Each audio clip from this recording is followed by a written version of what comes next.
Olá pessoal, bem-vindo mais uma vez para o nosso canal, onde que hoje nós vamos dar continuidade à nossa série Desconstruindo Olavo de Carvalho.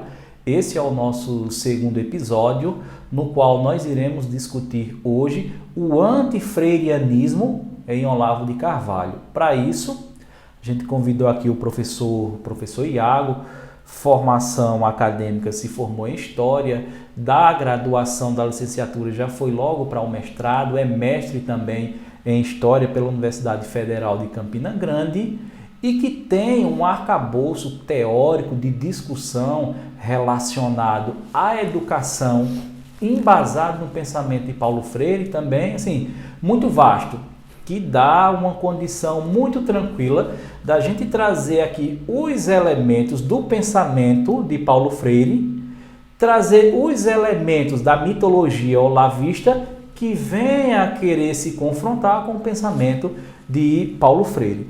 Então, esse primeiro momento, antes das minhas provocações, Iago, quero agradecer a você ter aceitado aqui o convite da gente, do canal, de contribuir com essa série, porque eu acredito que passou-se o tempo de levar Olavo de Carvalho na brincadeira. Eu acho que um dos motivos dessa hegemonia de 30%, 35% aqui que nós temos no Brasil é devido termos levado o Olavo de Carvalho na brincadeira. E ele chegou aonde está hoje, dentro dessa situação que traz ideias que pra gente são ideias muito fáceis de ser desconstruídas, são ideias até bobas, mas diante de uma fragilidade educacional histórica que o Brasil tem, muitas das falas, das pregações de Olavo virou o canto da sereia, que virou mantra, no qual muitos começaram a acreditar, crer, e não só isso, mas pregar, né? Então, dentro dessa lógica aí, tem essa temática específica relacionada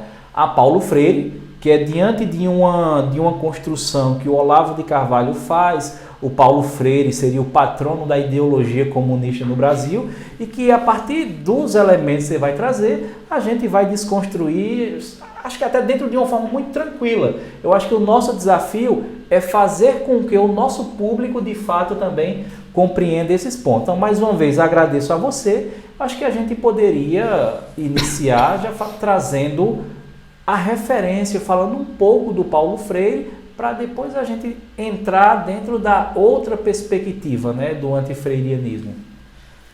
Boa tarde, Alveres, boa tarde a todo mundo aí que vai ter acesso a esse vídeo, a essa discussão. Agradeço também o convite para essa discussão, que, como você fala, é muito pertinente para esse momento que a gente vive e atravessa. E acredito que essa discussão possibilita exatamente uma desconstrução daquilo que tentou se projetar como uma verdade, né? A partir da fala de alguém que nós claramente sabemos que não tem comprometimento nenhum com a ciência, né? Com a verdade, o conhecimento histórico, nem muito menos com as ideias de Paulo Freire. E aí você fala, para a gente começar, né, citando um pouco quem é Paulo Freire, né? Primeiro, Paulo Freire é um brasileiro, é um nordestino e um pernambucano, um recifense, não é, que tem sua formação inicial ainda não no campo da educação, mas no campo do direito. E assim que ele começa a advogar, ele se depara com um grande dilema, né, pessoal, como ele relata isso em alguns dos seus livros, que ele não se identificou com o direito, daí ele migra para a educação. Então, Paulo Freire, quando deixa o direito e vai para a educação, ele traz algo extremamente inovador do ponto de vista das ideias pedagógicas, porque Paulo Freire começa a romper com aquela pedagogia, né, acrítica que nós tínhamos antes da sua produção. Então, Paulo Freire é um filósofo, Paulo Freire é um pedagogo, Paulo Freire é um educador brasileiro, né? Competências que, por exemplo, Olavo de Carvalho não tem, né? Se diz jornalista, mas nunca teve formação em jornalismo, né? Se diz filósofo, mas nunca teve formação em...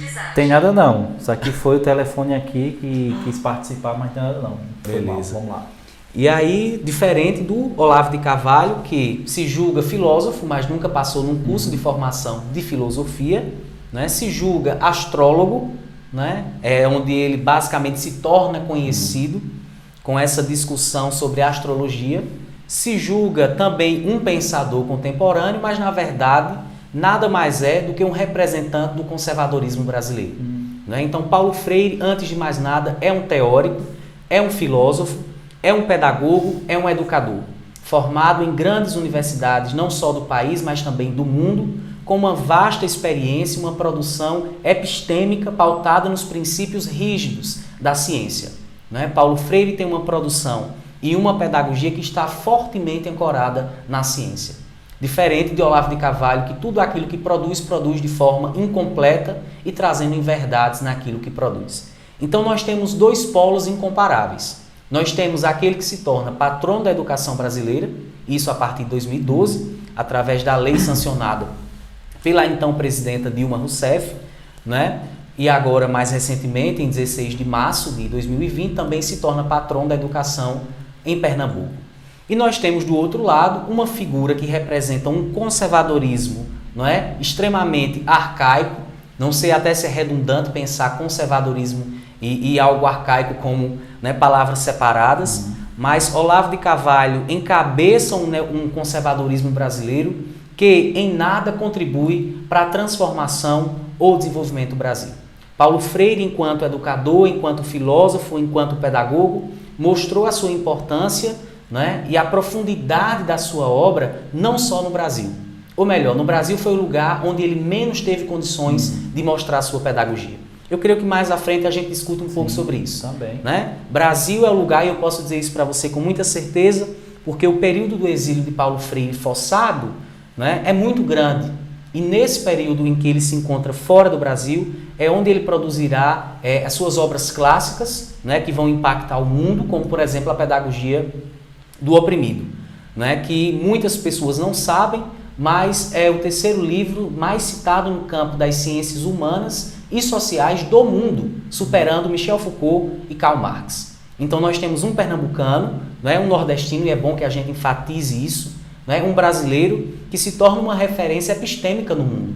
E ele passa a ser mais citado nas discussões, Alberes, educacionais e dentro do campo das ciências humanas e sociais, muito mais do que uma figura como Marx, né, que também é atemporal, e o próprio Michel Foucault, filósofo francês. Então, só por esse dado, a gente já começa a perceber a magnitude do alcance da obra de Paulo Freire. Enquanto isso, Olavo de Carvalho tem tudo o que você precisa, não é? Ou o mínimo que você precisa saber para não se tornar um idiota. Né? Um livro publicado em 2011 ou 2012, se não me falha a memória. Né? Que é um conjunto de asneiras que aquele que se debruça sobre isso já demonstra que não tem as ferramentas para não se tornar um idiota, como propõe o título. Entende? Boa. Eu acho que isso é um pouco dessa introdução de Paulo Freire, essa figura histórica, né? Esse filósofo, esse pedagogo, esse educador que marcou não só o seu tempo, mas tem transcendido desde lá e desde a sua morte em 97. Né? Uma das exigências que é do campo teórico, metodológico, Iago, você sabe isso muito mais do que eu, que é quando nós vamos fazer uma crítica conceitual a uma obra, a um autor, uma coisa muito básica que nós temos que ter é a referência de ter lido a obra ou lido alguma coisa do autor, para que a nossa crítica, o nosso embasamento, ele se torne, de certa forma, não uma coisa correta, mas minimamente respeitado. A partir do momento em que você se debruça diante de uma obra, você tem condições de falar bem ou mal a partir das suas referências. Um ponto que eu coloco aqui para você, dentro desse imaginário que se criou aqui no Brasil, principalmente nos últimos anos, dentro de uma lógica de um pensamento anti-freiriano, é o seguinte, para que a gente possa sempre fazer esse link, né, da lógica do pensamento olavista, da importância do pensamento de Freire. Aonde é que Paulo Freire incomoda dentro da mentalidade desses ultraconservadores que seguem essa tendência olavista? É uma pergunta muito boa, Alberes. Inclusive, essa pergunta foi feita, não é, no encontro que nós participamos recentemente, em que havia uma discussão sobre as contribuições teóricas e pedagógicas de Paulo Freire para a formação docente. E aí, um dos alunos, né, nos perguntou Por que que a pedagogia de Paulo Freire, por que que o pensamento de Paulo Freire passou a ser tão atacado? Perceba que quando foi lá em 2014, né, ainda antes da reeleição da presidenta Dilma, em 2013 nós tivemos aquele momento do gigante acordou. Perceba que no meio daquelas manifestações, né, começa a aparecer palavras de ordem novas. Havia o Brasil não será uma nova Cuba, que é a mesma repetição de 64. Né? Existia o pedido da intervenção militar, que vai se tornar mais gritante, né, com a campanha de 2018, onde a barbaridade e os limites civilizacionais, né, pareciam não existir mais. Né? Mas a gente começa a perceber lá em 14 até 2018 a ascensão de um chega de Paulo Freire. Basta de Paulo Freire. Né? Vamos parar de ler Paulo Freire, como se eles tivessem lido. Sim. Como se o brasileiro e a brasileira, né, tivesse o hábito ou conhecimento daquilo que Paulo Freire produziu. E aí a pergunta era, né, por que passou, né, nesse momento de ascensão de um conservadorismo com características, eu não vou dizer fascistas, porque isso implica numa discussão historiográfica e conceitual, mas para usar as palavras do historiador italiano Enzo Travesso, de um pós-fascismo, né? Porque onde é que esse conservadorismo novo, né, que não é tão novo assim, visto que faz parte da nossa formação histórica, com aspectos pós-fascistas, se incomoda com o pensamento de Paulo Freire? Por quê? Essa é a grande questão. Primeiro, porque a pedagogia de Paulo Freire, ela é exatamente, não é, um ataque às estruturas seculares de opressão do Brasil. A pedagogia de Paulo Freire é exatamente aquela pedagogia que rompe com aquela repetição dos modelos que nós importávamos. De uma pedagogia europeia, de uma pedagogia norte-americana, em que nós, acriticamente, diante das ideias pedagógicas de Paulo Freire, queríamos forçar esses conceitos e essa interpretação no Brasil. Paulo Freire, além de inovar no campo das ideias pedagógicas e de pensar o Brasil a partir do Brasil, né? Embora tenha também o conhecimento de pedagogias estrangeiras, ele confronta, através desses escritos, essas estruturas de opressão que o Brasil, desde sempre, desde o início da colonização, esteve intimamente ligado. A pedagogia de Paulo Freire confronta os que se sentem donos do poder e do mundo. A pedagogia de Paulo Freire convida o ser em processo educativo a pensar num processo de educação que lhe conceda a liberdade, a autonomia, a intervenção crítica e consciente no mundo. Ou seja, é tudo aquilo que as elites dominantes temem. O diálogo, o confronto, né? O confronto saudável, quero dizer, o diálogo dentro da democracia. É isso que as elites seculares se incomodam com o pensamento de Paulo Freire. Um pensamento que nos convida a não perceber-se no mundo, mas estando no mundo. Né? Isso está muito claro em toda a obra de Paulo Freire. E aí lembro-me quando ele escreve a importância do ato de ler, quando ele diz que é preciso a gente pensar certo, aprender a pensar certo, porque existe também um pensamento errado. Né? Então essa pedagogia incomoda porque ela toca na ferida de mazelas estruturais brasileiras. Ela incomoda porque ela denuncia que a educação tanto pode servir para a manutenção desse modus operandi, né, que é cruel e que mata, como a educação pode servir para a transformação e a intervenção no mundo. Então você tem, no contexto de ditadura militar, por exemplo, quando ele é preso e exilado, uma pedagogia que confronta o autoritarismo, que vai ser marca mais visível dos ditadores, né, sanguinários que governaram o Brasil de 64 a 85. Nós temos um momento em que o Brasil retorna essa ascensão de um conservadorismo pautado nesse autoritarismo histórico com características pós-fascistas, um pensamento que confronta isso que está sendo posto no poder e foi colocado no poder por essa população, por partes consideráveis dessa população que não compreende a educação como um ato de liberdade, como um ato de intervenção no mundo. Daí a escolha por Bolsonaro. Né? Daí a escolha por um governo que não tem comprometimento nenhum com a educação. Pelo contrário, tem travado uma guerra ideológica no que trata a educação, né? Numa escolha de ministros da educação catastróficos. O último agora, né, que fugiu para os Estados Unidos com passaporte diplomático, agora o novo ministro da educação é um pastor, né, presbiteriano. Então, não convém a um governo que não tem comprometimento com a educação e com a liberdade acatar as ideias de Paulo Freire. Ora, se esse governo representa parcelas consideráveis da população brasileira, significa que parcelas consideráveis da população não pode aceitar também Paulo Freire. Né? É uma reação em cadeia. Então, eu ouso te dizer, Alberes, que talvez o mundo conheça mais Paulo Freire do que o Brasil. Eu digo isso pela quantidade de institutos que existem pelo mundo afora, ou criados em parceria do próprio Paulo Freire ou a partir do Instituto Paulo Freire Brasileiro. Né? Sem contar em todas as participações e andanças de Paulo Freire pelo mundo. Então, o Brasil ainda não conhece esse pensamento e é uma das falácias do Olavo de Carvalho. Se o pensamento de Paulo Freire ele é tão bom, se ele é tão revolucionário, se o método de alfabetização foi tão potente, por que no Brasil não deu certo? Porque no Brasil nunca foi aplicado como política de governo, né? Nem muito menos de Estado. Né? A pedagogia freiriana ela não foi compreendida nas suas bases epistêmicas, ela não foi compreendida nas suas bases conceituais. Né? E aí nós temos experiências pontuais, claro, muito bonitas no Brasil, mas não é algo que a gente pudesse dizer assim, compartilhamos em conjunto de uma pedagogia freiriana. Né? Paulo Freire não teve a oportunidade de experimentar a sua pedagogia no Brasil, porque quando ele volta do exílio, não é? Em 97 ele morre. Mas no pouco tempo que ainda ficou, muita coisa fez e contribuiu para o debate em torno da educação brasileira. Então nós podemos começar a chegar em algumas conclusões partindo do seguinte aspecto. Então prega-se que houve a educação brasileira, o ensino público principalmente, né, que é o foco principal de ataque, parte de uma perspectiva freiriana dentro de uma ideia de dominação ideológica, no qual os professores eles se tornam não professores, mas militantes no pensamento deles de uma ideologia que foi derrotada,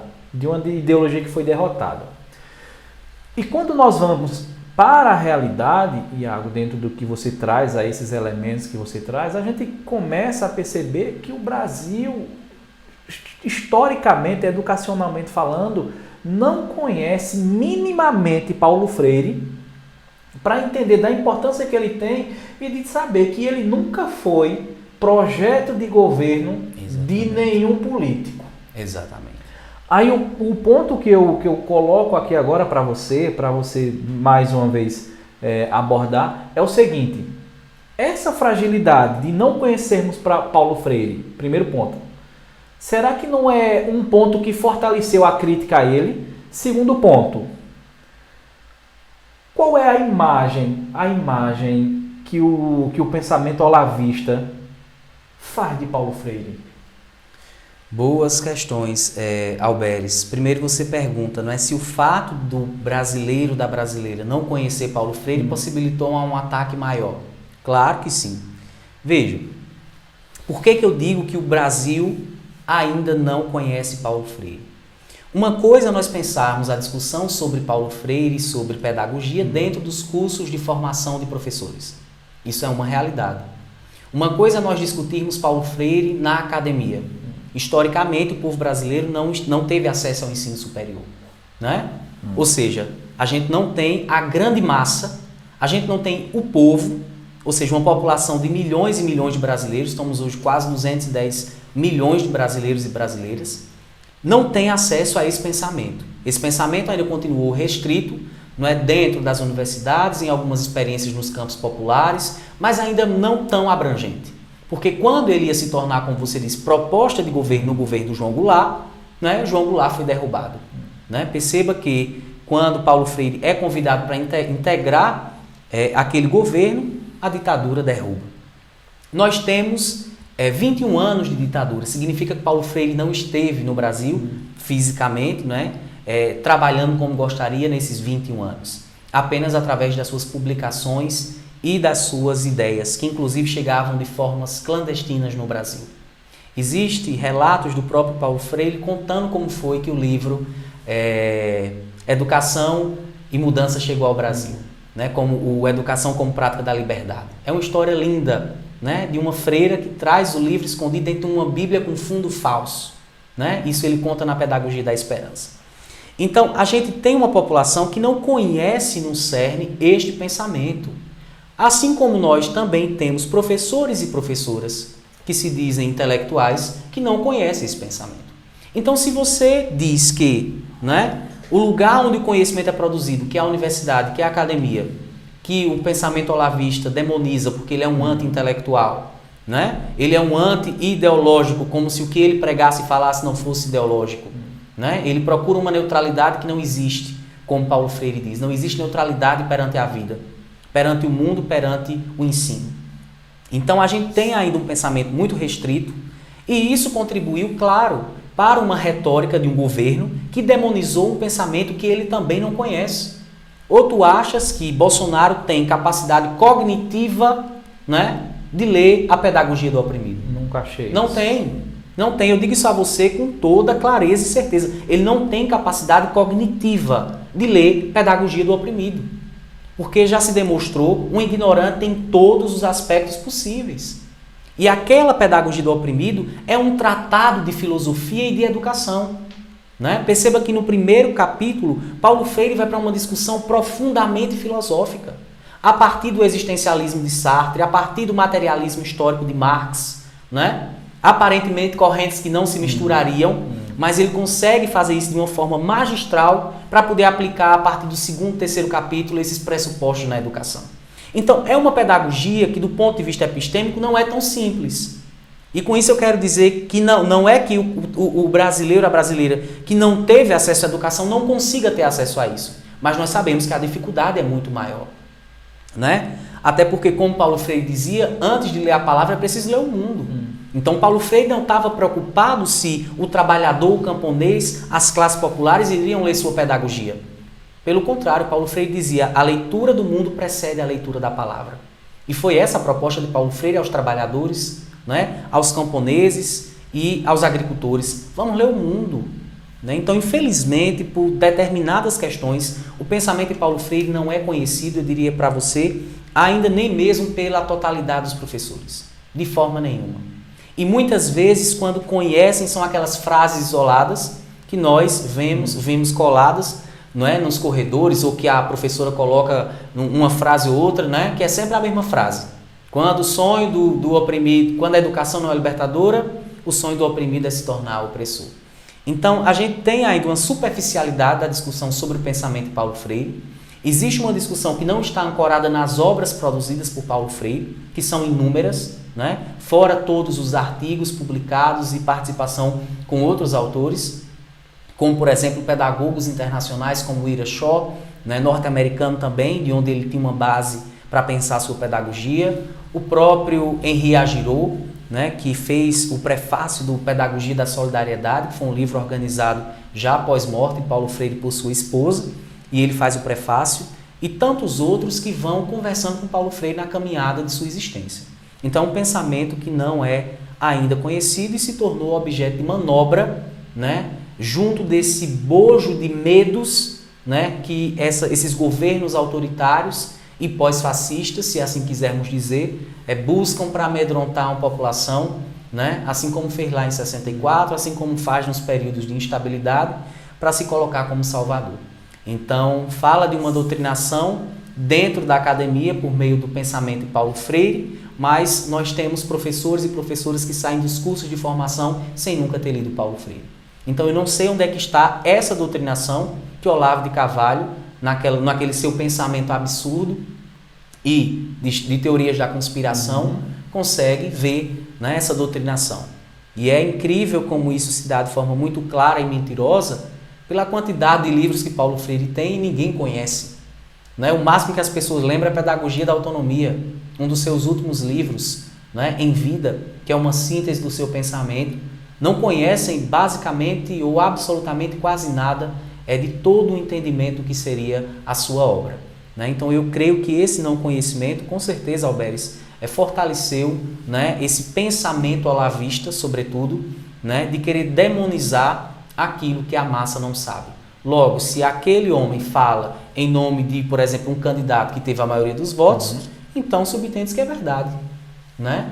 Desde que essas pessoas não tenham conhecimento da obra e nunca pararam para se debruçar sobre, por N razões, né, e por questões também estruturais de educação no Brasil.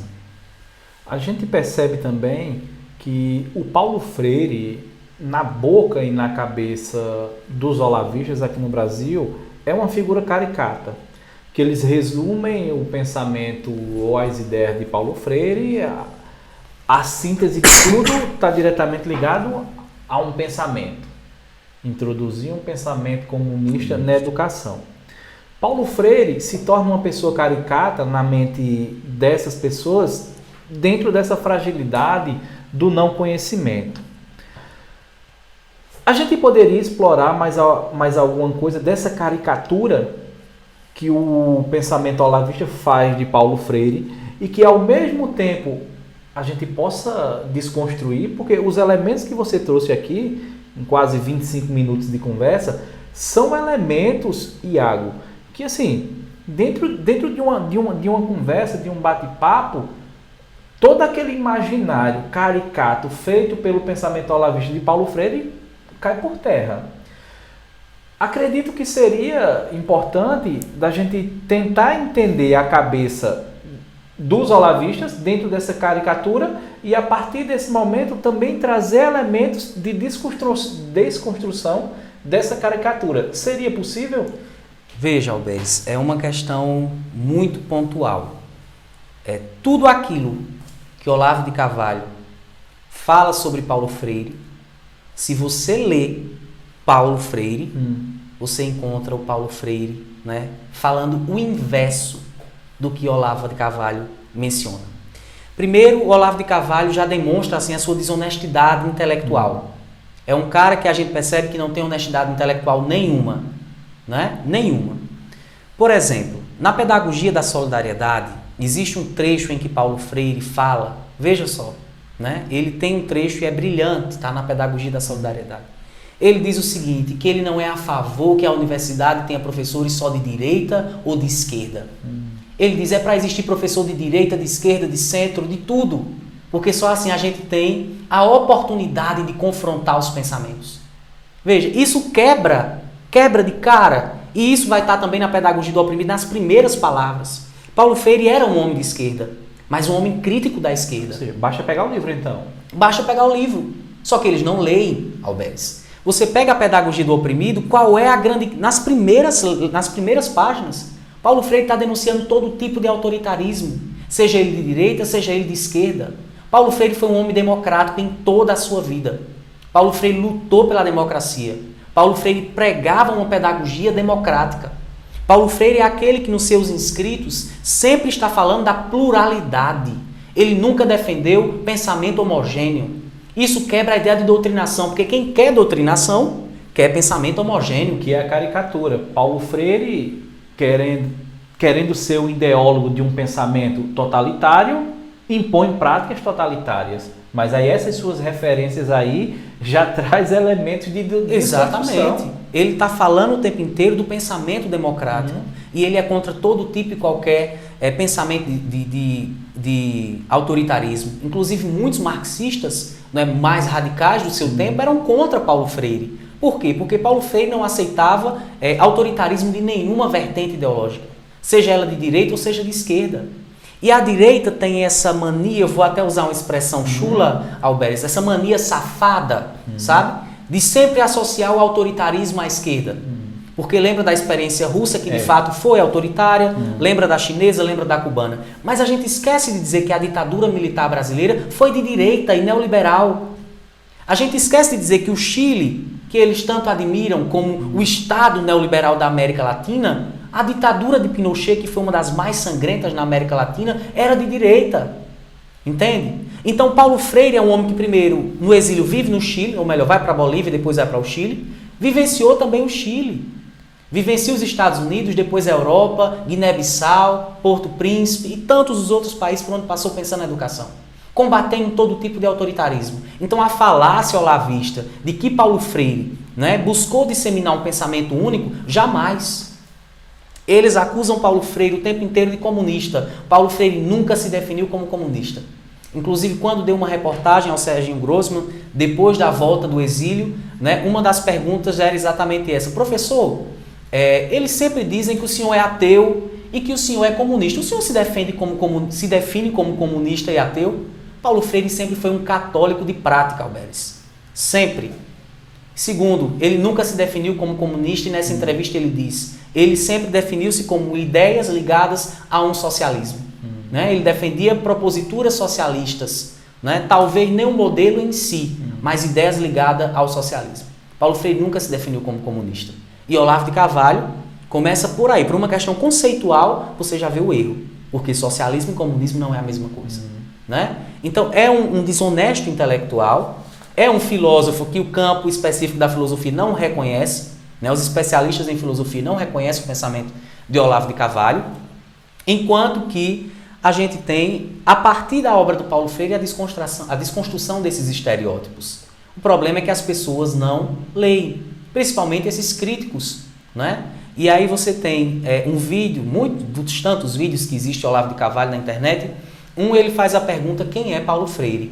Né? Quem é Paulo Freire? Ao ouvir ele perguntando quem era Paulo Freire com um tom de desdém, né, eu me perguntei quem é Olavo de Carvalho em referência, em comparação a Paulo Freire. Né? Um autor que, como já citei, é o terceiro mais citado no mundo acadêmico do campo das ciências humanas e sociais, um pesquisador brasileiro, um educador brasileiro, que teve um reconhecimento gigantesco no Chile, assim como na Bolívia. Depois é convidado para ensinar numa das maiores universidades do mundo, que foi Harvard, onde ele passou quase um ano, e até hoje existe a Cátedra Paulo Freire. Depois é convidado para assumir o Conselho Mundial das Igrejas, é quando ele vai para a Suíça, né? E de lá é convidado, por exemplo, a intervir na Guiné-Bissau, numa experiência linda que está retratada lá em Cartas à Guiné-Bissau, em que ele ajuda exatamente aquele povo que se tornava independente de Portugal, né, a construir e a pensar, a partir da realidade de Guiné-Bissau, um modelo educativo, juntamente com Amílcar Cabral.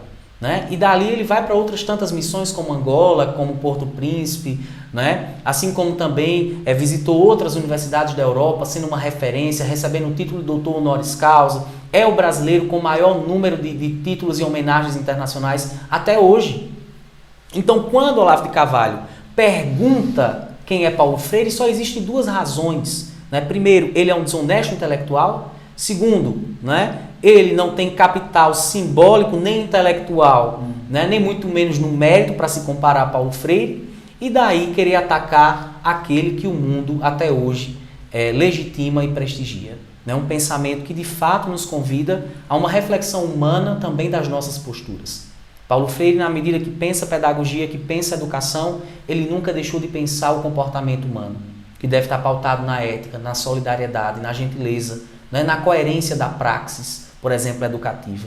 É um homem que transcendeu o seu tempo e que legou, né, um conjunto de pensamentos que nos ajudam a ressignificar, sempre que possível, ideias sobre a educação, no Brasil ou em qualquer outro lugar do mundo.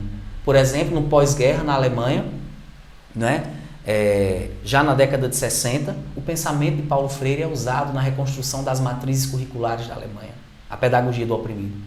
Enquanto no Brasil a gente vivia um regime de ditadura. Né? Então veja, o mundo e as nações desenvolvidas, mas não só ela, como países também em subdesenvolvimento ou em desenvolvimento, adotaram essa compreensão crítica pedagógica, né, de Paulo Freire. Então alguma coisa, Alberes, esse pensamento de bom tem, para que o mundo inteiro discuta, produza, né, e admire Paulo Freire.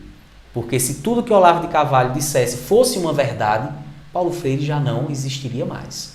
Né? Então, é uma figura deplorável, eu diria, nas palavras possíveis em relação ao Olavo de Carvalho.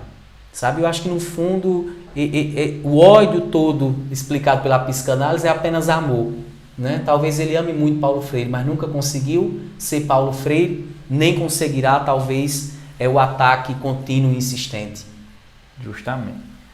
Quando o Mário Sérgio Cortella, quando ele se debruça a falar naquilo que ele realmente entende com mais propriedade, que é o campo da teologia e da educação, e aí ele citando para Paulo Freire, que Paulo Freire foi o orientador de Cortella, né, no doutorado. E quando perguntaram para Cortella sobre a importância de Paulo Freire, por que é que Paulo Freire é tão importante, só que ele não estudou nas grandes universidades do mundo, o Cortella, dentro de uma tranquilidade, ele responde, né? O Paulo Freire, a sua pedagogia, ele não estudou em Harvard, ele não estudou na Oxford, mas são essas universidades que estudam Paulo Freire.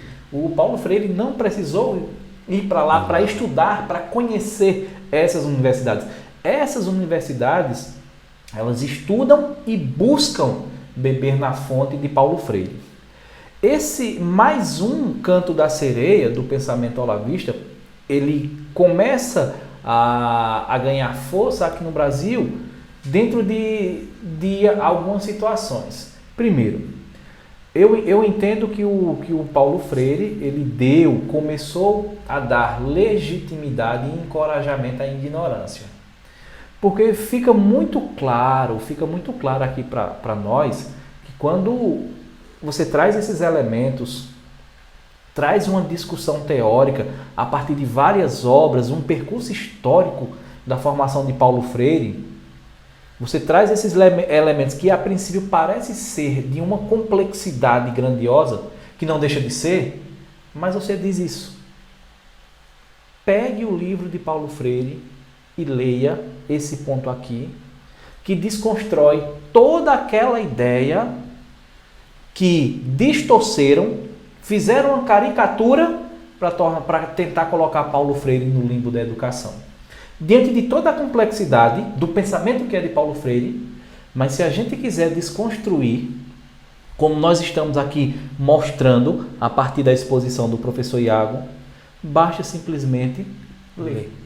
Basta simplesmente você pegar as referências que os olavistas fazem de Paulo Freire e fazer a segunda pergunta: aonde é que está isso? Aonde é que ele disse isso? Me diga.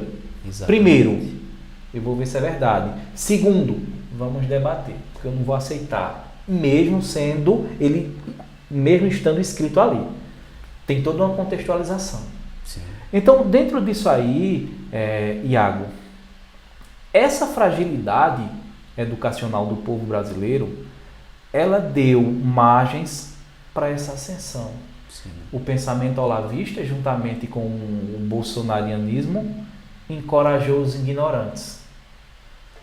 Se esse encorajamento dos ignorantes, se esses ignorantes hoje foram encorajados por pensamento olavista, se eles tivessem lido apenas, não precisava ler um livro não, 1 ou 2 textos de Paulo Freire, será que seria o suficiente para rebater e se contrapor a toda essa teoria da conspiração?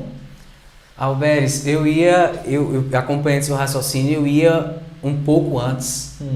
Eu acredito que não precisariam nem ler Paulo Freire, mas se tivessem tido, né, se o povo brasileiro tivesse tido a oportunidade de ter acesso à educação e educação de qualidade, e com isso eu não quero dizer apenas um acesso à unidade escolar, mas a qualidade do processo pedagógico, do processo educativo, né? Nós teríamos um povo que saberia questionar. Nós teríamos um povo que saberia desconfiar de tudo aquilo que houve através da mídia, da rede social, da TV Globo, né? Que agora a Record e a Band têm feito esse trabalho muito mais pró-governo, né? A Globo tem sido um contraponto, apesar de contraditório. Se esse povo tivesse pelo menos um acesso a essa educação, né, qualificada e humanizada, a gente não criaria monstros onde não existiria. A gente não legitimaria a barbárie brasileira que nós estamos legitimando, que é esse governo, que desconstrói a educação. Então, eu penso que a compreensão de Paulo Freire passaria também por uma questão de revisão de acesso à educação, né? Não estou falando de educação superior, é educação básica de qualidade, que é o que nós defendemos. Mas, como você pensa, 1, 2 textos de Paulo Freire poderia abrir um pouquinho a cabeça desse povo? Sim. Né? E não precisa, já que não tem coragem de ler um livro todo, pega um artigo, Pacientes e Impacientes, que é um texto belíssimo de Paulo Freire, onde ele também se defende de muitas acusações, né? Pedagogia da Esperança, Educação e Política, onde é uma coletânea de artigos em que ele também diz, olha, disseram que eu disse isso, eu nunca falei isso. Como, por exemplo, a ideia que ele diz que diziam que ele falava que professor e aluno era tudo a mesma coisa, não existia diferenciação nenhuma. Aí lá na Pedagogia da Esperança ele disse, eu nunca disse isso, né? Assim como também na Pedagogia da Solidariedade. Eu nunca afirmei isso. Um outro trecho que os olavistas usam muito para manipular o pensamento de Paulo Freire, colocando fora de contexto. Inclusive existe um livro, Desconstruindo Paulo Freire, o nome desse livro, é de um Raoni, alguma coisa assim, né? E aí eu fui olhar esse livro e fui olhar essa parte do pensamento. Eles pegam exatamente essa parte da Pedagogia da Solidariedade, onde Paulo Freire está falando que a faculdade e as universidades não podem ter pensamento único, nem professor de uma vertente só ideológica. E ele diz, é bom porque isso confunde os nossos alunos. É bom porque isso gera dúvida na cabeça do nosso aluno e o aluno confronta o professor. Ele diz, sem faltar com respeito. Ele diz, isso não é falta de respeito confrontar o professor do ponto de vista das ideias, mas isso é o exercício crítico da democracia, do diálogo. E aí, o que é que os olavistas, né, cristãos, né, sobretudo conservadores, né, e gabam-se de serem conservadores, e se a gente olha a palavra escrita conservadores, a gente percebe que o conservador só conserva dores, de fato, né? Sou conservador, então significa que eu sou a favor da escravidão, né? Porque o conservadorismo preservou a escravidão no nosso país até 1888 oficialmente. O conservadorismo mata nossas mulheres diariamente porque o machismo estrutural, fruto do patriarcado, não é repensado e não pode ser discutido porque o conservadorismo não gosta, né? As famílias não são reconhecidas tal como são porque se reconhece apenas a família tradicional brasileira, né? A xenofobia, a homofobia. Então esse conservador que se diz conservador, né, que é desonesto intelectualmente com a obra de um teórico, de um pensador, pega esse trecho e não olha o contexto que esse texto está. Paulo Freire, aí eles escreveram, olha só o que é que Paulo Freire está ensinando. Ensinar a confundir nossas crianças, ele está dizendo que é para as crianças ficarem confundidas. E onde é que estão os valores? Enquanto, se você ler um parágrafo acima, ele está falando exatamente do professor de direita, de esquerda, de centro. Resolve o problema. O problema. Um parágrafo, Alberes, um parágrafo acima. Mas eles vão procurando no livro exatamente argumentos para a sua crítica. Isso não é um trabalho científico. Por isso que a gente não reconhece. A ciência exige esse método, você sabe muito bem disso. A pesquisa exige método, rigor, né? Como é que eu vou buscar num parágrafo aquilo que o autor está desdizendo no parágrafo anterior, né? Então, são desonestos intelectuais e se lessem de fato Paulo Freire, a gente quebrava essa caricatura, ou como você tem chamado, esse canto da sereia que tem encantado do Olavo de Carvalho e seus seguidores, né? Que é o guru do Bolsonaro, mas ele disse que não é. Ele disse recentemente que não era, inclusive mandou o presidente, né, até para onde foi. A gente quiser imaginar. É a linha de educação, é a linha no qual essas pessoas tentam estabelecer um puritanismo que não existe. Puritanismo que não existe. Esses conservadores, Iago, que você falou, nós estamos entrando aqui na nossa reta final, nós estamos fazendo essa primeira série, algo próximo de 45 minutos, veja que o tempo passa rápido, né? Muito rápido. Esse reacionarismo que você colocou aí, eu acredito que ele transcende. O reacionarismo, esse conservadorismo que você coloca aí, ele transcende. Porque o conservador, ele consegue conviver com o outro, mas o pensamento reacionário é diferente. O pensamento reacionário, ele tenta combater o outro. Então, esses conservadores aí, de forma muito gentil que você colocou, por conta própria, pessoal, eu chamo eles de reacionário mesmo, que é um conceito muito mais forte e é um conceito muito mais presente dentro do que esse grupo prega. Então, dentro da nossa reta final, para que você faça aí as considerações finais, eu acho que essa consideração final, a partir da minha provocação, é uma síntese de tudo isso que você conversou com a gente hoje. Quais os elementos que nós podemos e as ferramentas que nós podemos utilizar desde já, a partir de agora, para que a gente desconstrua verdadeiramente o pensamento antifreiriano do olavismo?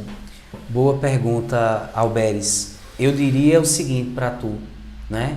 Eu combateria ou melhor, combateria, né, o pensamento olavista do Olavo de Carvalho e dos seus seguidores com uma própria ferramenta já pensada por Paulo Freire, né? A leitura do mundo, né? A leitura do mundo em Paulo Freire é algo fantástico, por quê? Porque ao estar em contato não só no mundo, mas com o mundo, eu me descubro sujeito e não objeto, como os reacionários que você cita querem que sejamos. Paulo Freire diz, eu acho lindo isso na Pedagogia do Oprimido, assim como também em outras obras, que ele fala que a nossa capacidade de intromissão no mundo, ela só não acontece se ela for negada, ou seja, pelos donos do poder, né? Mas esse contato do humano com o mundo, né, com as relações que ele vai desenvolvendo, ele aprende a questionar. E o questionamento pressupõe o diálogo. Se eu me questiono, eu dialogo primeiro comigo e eu dialogo com o outro. E nesse contato com o outro e com o mundo, né, mediado pelo questionamento, a gente vai desnivelando, como Paulo Freire gosta de falar. Né? A gente vai desnivelando aquilo que quer ser ocultado. Ou seja, as ideologias sutis, né, por parte do poder, que tenta sempre nos acomodar ou nos dizer que somos seres menos ou objetos. Então, eu combateria esse pensamento, né, exatamente com a leitura do mundo, que é criticidade, que é questionamento, né? É partindo do lugar do sujeito, é como ele falava, não adianta, né, você aprender a ler que Eva comeu a uva, mas é questionar quem é que produz essa uva, quem lucra com a venda da uva, né, e quem deixa de ganhar. Isso é problematizar o mundo. Quando a gente problematiza o mundo, quando a gente abre isso como ferramenta democrática, né, para a transformação da nossa sociedade, da nossa educação, a gente está combatendo todo tipo de autoritarismo, todo tipo de falácia acadêmica, todo tipo de mentira epistêmica que quer se afirmar como produção do conhecimento e não é, né?